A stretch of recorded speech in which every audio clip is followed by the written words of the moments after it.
నుంచి left and right ఇస్తే తొలగించాలని హుకుం జారీ చేస్తే అప్పుడు మీ పిఏని తొలగించారు. ఇది వాస్తవం అవునా కాదా? అతనిపై కేసు పెట్టాలని కూడా పైనుంచి ఆదేశాలు వచ్చిన తర్వాతే కేసు పెట్టారు. ఆధారాలన్నీ మార్ఫింగ్ 10 రోజుల తర్వాత ఏంటో తేలుస్తా, వచ్చిన తర్వాత అప్పుడు చెప్తా. ఇది బెదిరించడం కాదా మంత్రి గారు?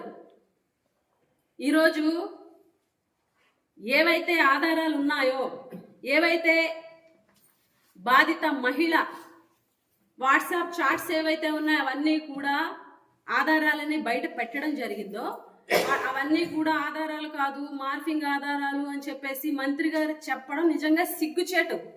ఎందుకనంటే ఒక కంప్లైంట్ వెళ్ళింది, దాని మీద ఎంక్వైరీ జరుగుతుందని మీరే చెప్తున్నారు. ఎంక్వైరీ చేయమన్నాను నిష్పక్షపాతంగా, 10 రోజుల తర్వాత ఏంటో తెలుస్తుందని మీరే చెప్తున్నారు కదా.